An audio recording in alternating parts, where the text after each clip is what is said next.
everyone! Welcome to another episode of The Radium Girls. In today's episode, we'll be covering the story of Annaliese Michel, most commonly known as Emily Rose. But before we begin, be sure to subscribe to our channel as well as give us a thumbs up. Leave us a comment down below and let us know your thoughts on today's story. Stay tuned at the end of the episode because we'll also be answering a question that we've chosen at random. If you'd like to send us a question, you can do so by sending it to theradiumgirlspodcast at gmail.com, and we may just answer your question at the end of one of our next episodes. Today's story brings a lot of questions to the table. We'd like to hear your thoughts on whether you think it was a mental illness Annaliese suffered from, or was it something demonic? Insert spooky music. Annaliese Michel grew up a devoted Catholic in Bavaria, West Germany in the 1960s, where she attended Mass twice a week. When Annaliese was 16, she suddenly blacked out at school and began walking around dazed. Though Annaliese did not remember the event, her friends and family said she was in a trance-like state. A year later, Annaliese experienced a similar episode where she woke up in a trance and wet her bed. Her body went through a series of convulsions, causing her to shake uncontrollably. After the second time, she visited a neurologist who diagnosed her with temporal lobe epilepsy, which is a disorder that causes seizures, loss of memory, and experiencing visual and auditory hallucinations. So, temporal lobe epilepsy can also cause, forgive me you guys, okay, Geschwin syndrome, which is a disorder marked by hyperreligiosity. Now, I know you're probably thinking what we're thinking. Like, what is that? Hyperreligiosity is when the person experiences intense religious beliefs, which causes the person to focus on those beliefs, and it can also interfere with work and social functioning. After her diagnosis, Annaliese began taking medication for her epilepsy and enrolled in the University of Würzburg in 1973. I know a little bit of German, like a tiny bit, and I understand the way that like their letters work, so I hope I'm pronouncing these right, and I'm so sorry if it offends anybody. I do apologize now, but pretty sure it's Würzburg. And my country accent probably doesn't help either. But she enrolled in college after she finally was able to get some medication to control her epilepsy, and that happened, 1973. The drug she was given failed to help her, and as the year progressed, her condition started to get worse. Annaliese began to believe that she was possessed by a demon and that she needed help that the medicine could not provide. She started seeing the face of the devil everywhere and would hear demons whispering in her ears. After hearing demons telling her things like she was damned or would rot in hell while she was praying, she decided that the devil was possessing her. Could you imagine just hearing like "go rot in hell" in your ear, like while you're praying at that? Oh my gosh, no. I'd crying. No, thank you. So the first person that thought Annaliese was possessed was an older family friend that noticed that she smelled hellishly bad. She refused to drink holy water and she could not walk past any crucifix. The parish priest examined her and confirmed that she may have been possessed. He also suggested an exorcism. Her parents, Anna and Joseph, they agreed. So Annaliese sought out the priest to help her with her demonic possession, but everyone she approached rejected her request. They would say that she needed medical help, and they also needed permission from a bishop to do an exorcism anyways, so they just turned her away, basically. I don't know what I would do. Yeah. I would be like, get you some help, girl. Pray. Don't pray. Don't pray. Yeah, that's true. Just don't tell you to pray. Pray you stop hearing these voices. For real. Tell that devil to leave you alone.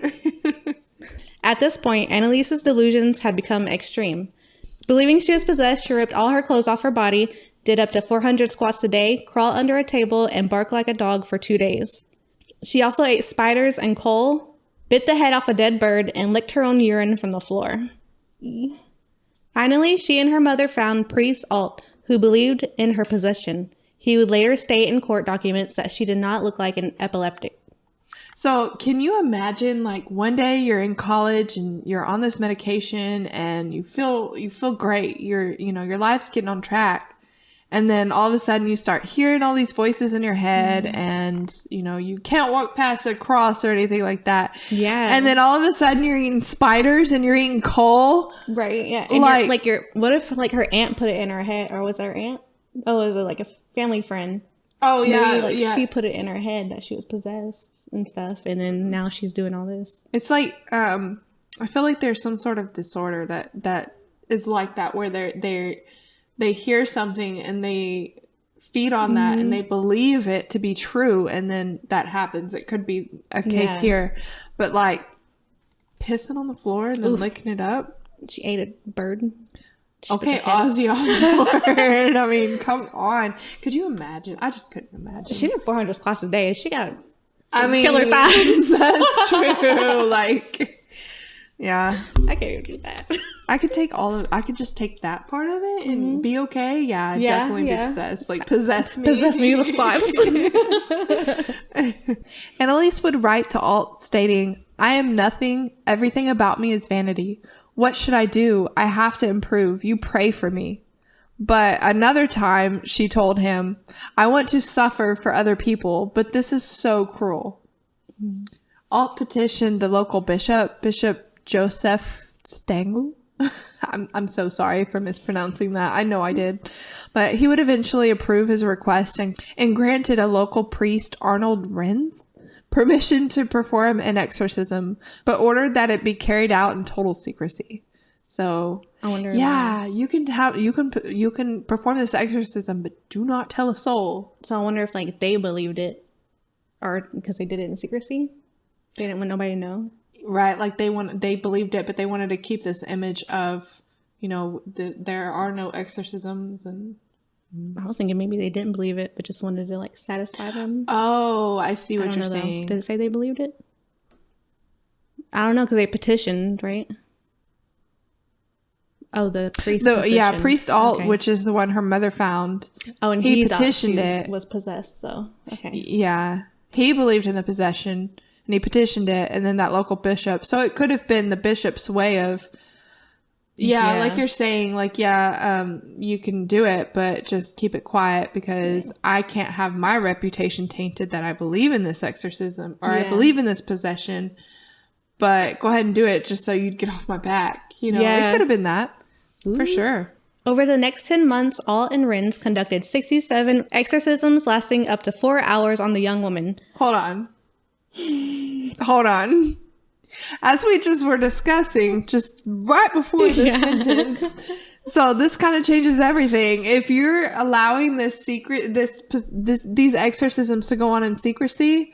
Yeah. 67. Surely at some point he probably started believing it. Maybe he saw like some weird stuff. Right. I'm really curious to like know what happened. Yeah. Each exorcism. 4 hours each? It's a long 67 time. times? That's pretty crazy. I'm not going to do that math in my head to see how many hours that is, but that's a lot of hours spent on exorcisms. She was young. This Renz guy is probably believing, Yeah. Oof.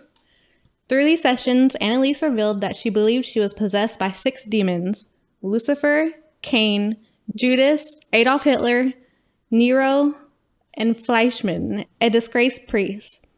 All these spirits would fight for power over Annaliese's body and would communicate from her mouth with a low growl. Okay, get ready, because here are some scary sounds from her.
gibt's keine Ruhe. Nein.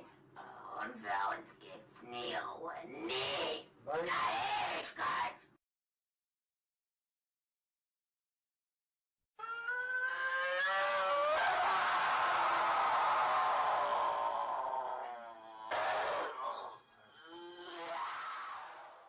Yeah, so I think that Rin's guy heard Annalise growling like that. After hearing that, I definitely probably would have believed she's possessed too and carried out 67 more exorcisms. Oh, yeah, definitely.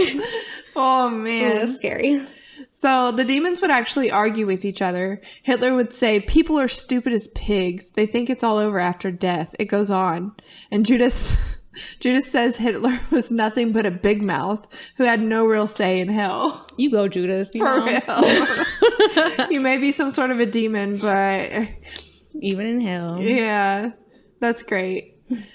Throughout these sessions, Annalise would also frequently talk about dying to atone for the wayward youth of the day and the apostate priest of the modern church. She would also kneel in prayer so much that she ripped the tendons in her knees as well as break her bones. Ouch. Yeah. After countless rites of exorcism, Annalise weighed just 68 pounds and was extremely weak. Well, that makes sense now. Yeah. You know why she would break her bones? Yeah, she's probably brittle. During the final attempt to drive out the demons, her parents had to carry her around. God, reminds me of like the Radium Girls, like last episode. Where Oh, yeah. they were just like breaking and stuff. I wonder if she was like that. She slowly stopped eating and would eventually die from malnutrition and dehydration on July 1st, 1976. She was just 23 years old. Her last words were, "Mother, I'm afraid." That's sad. That's very sad. That is so sad. After her death, Annaliese's story became a national sensation in Germany after her parents and the two priests who conducted the exorcism were charged with negligent homicide. They came before the court and even used a recording of the exorcism to try to justify their actions. That's sad. 23. Yeah. Just like the Radium Girls, though. Some Yeah. of them were very young like that. Man, our history is just really sad. And to talk about like the movie, the Radium Girls was mostly focused on like court stuff, and like so was this one, the Emily Rose. It was a lot of the court. That's crazy. What they focus on. Yeah, the Like, court. come on now. That's not that important stuff. I mean, it is, but That's why we're here to tell you the real story. So the two priests, they were found guilty of manslaughter resulting from the negligence and were sentenced to 6 months in jail, which was later suspended, as well as 3 years of probation. The parents were exempted from any punishment as they had suffered enough, a criteria for sentencing in German law. Franz Barthel, a reporter for the regional daily paper, The Main Post, reported on the trial stating, "The surprising thing was that the people connected to Michael were all completely convinced that she had been really possessed." well, I don't know about the parents thing. Like if it wasn't, I mean, like if it was like medically, like mental illness, and then the parents just got off. I don't know. Yeah, because then they could have been like for negligence and Yeah, because the priest did. yeah. So how come the parents didn't? Okay. While she may be a source of inspiration for some religious people, the story of Annaliese Michel is not one of spirituality triumphing over science, but of people who should have known better than to allow a mentally ill woman to die. What do you think of that? Okay, so I disagree Okay, what part? on this, especially this last part, saying that the story like is one of spirituality triumphing over science. It's How's not it like, inspiration. I guess the inspiration for the religious people would come from, I don't know, Her like going through it. I don't know. just identifying that the possessions are real, I suppose, and exorcisms are real, and I'm assuming that I can't speak on the religious side or the scientific side, but I can speak on my own spirituality side of it. I do believe she was possessed. You do? Yeah, I do. I think she probably had some sort of mental illness, especially since she was diagnosed with that epilepsy. Somebody take the water from her. But especially since she was diagnosed with the temporal lobe epilepsy, which can cause hallucinations and stuff. But like the ability for her to be able to make those sounds. I don't know. I feel like I can make some sounds. Like that? Yeah. Do we need to play the clip again?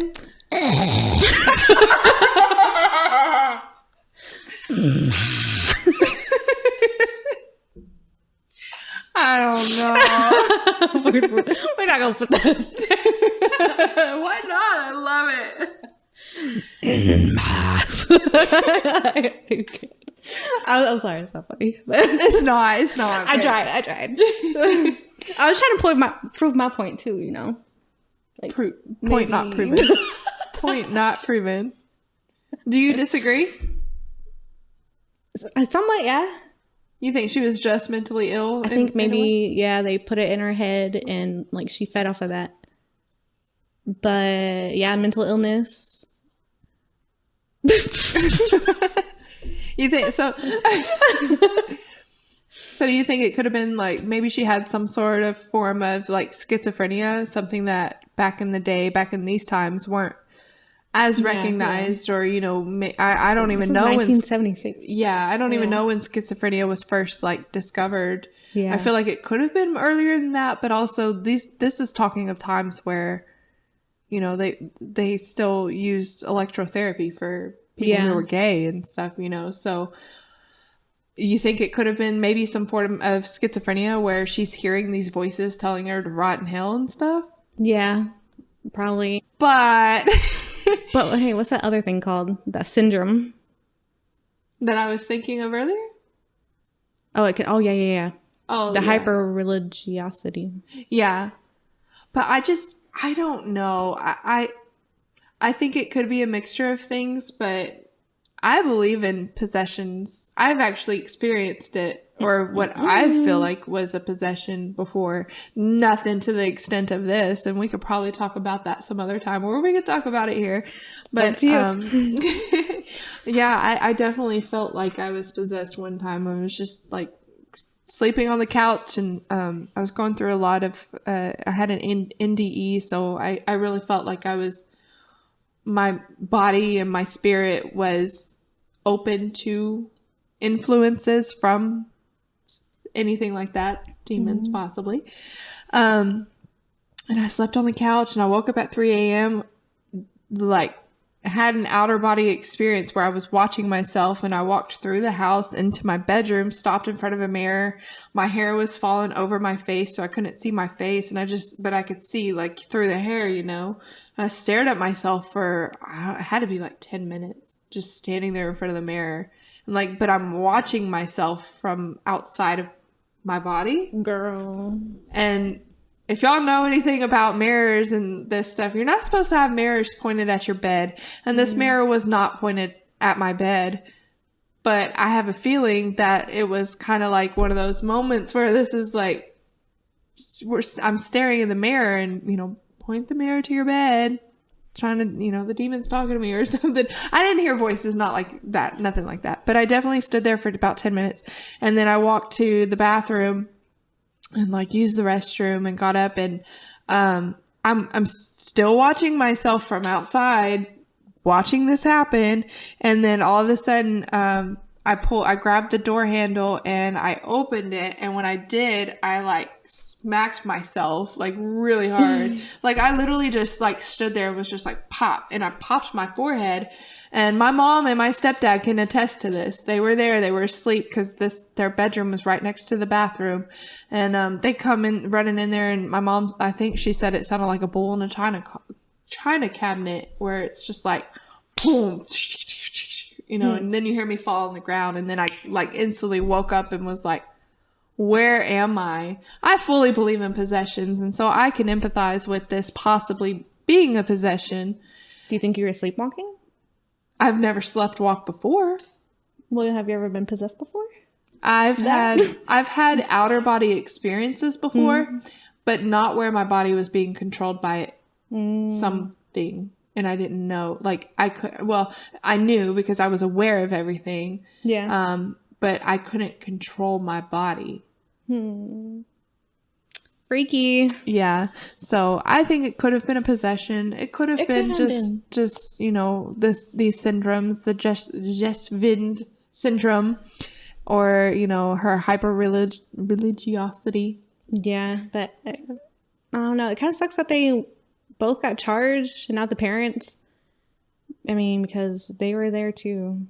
Yeah, because at that point, because you have a balance here. You have a balance of, do we want to continue on with these exorcisms? We did it 67 times. Right. I mean, at least I tried. And then, but at the same point of that, you see how malnourished she's getting. She's becoming. She's 68 pounds. She's thin. She's frail.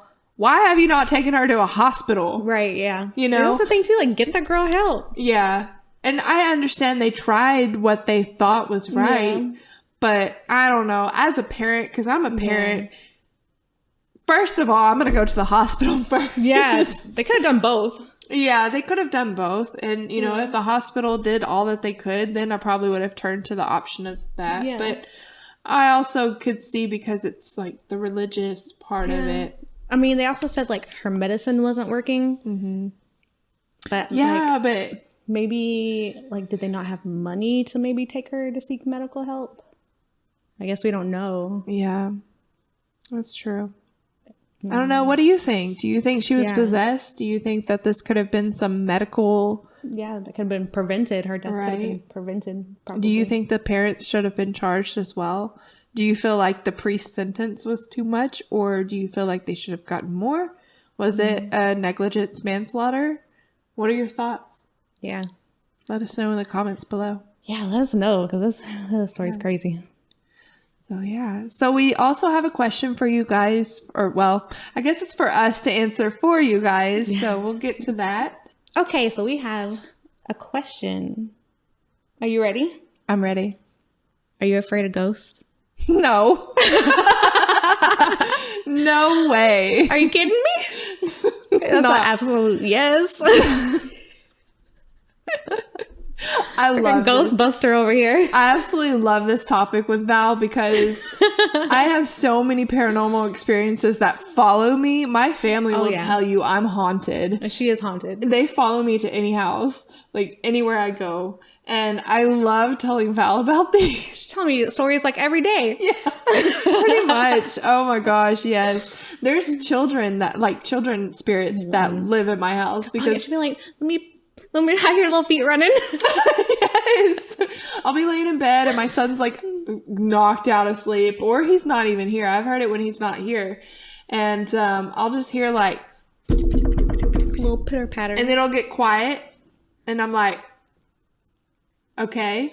And then I'll hear it pick up from my hallway into my bathroom. So it's like they go through my hallway, it's quiet because they're on carpet, and then they run into my bathroom. Mm. And I'm just like, all right, have fun. Oh my gosh. You know, speaking of spooky children, our next episode. You're right. Stay tuned. Yes. But in the meantime, this girl, she probably is possessed. She's probably possessed right now. I probably am. She'll never everywhere. know. She'll never know. I can't. No. Do not haunt me. I love it. I absolutely love it. I have a Ouija board. I mean, come on. I've never had like an experience. I'm like, no, thank you. Oh my gosh. I have too many to count. We'll definitely have a dedicated episode, or maybe like, if this is something that you guys want to hear, you know, submit your questions. Like, what's your scariest story you've experienced, or anything like that? Definitely send them to us, and I'll we can we can do like a whole podcast on questions. Yeah, we can definitely do a whole podcast on questions if you want. So, Yeah, so stay tuned for our next episode about spooky children. It's going to be really nice and scary and Ooh, cannot wait. get ready. Yeah, so be sure to give us a thumbs up, hit that subscribe button, leave a comment down below, let us know your thoughts about today's episode, and don't forget to submit your questions. You can comment or you can send them to theradiumgirlspodcast at gmail.com. We'll make sure to put that in the description below. Yeah, so as always, Stay curious.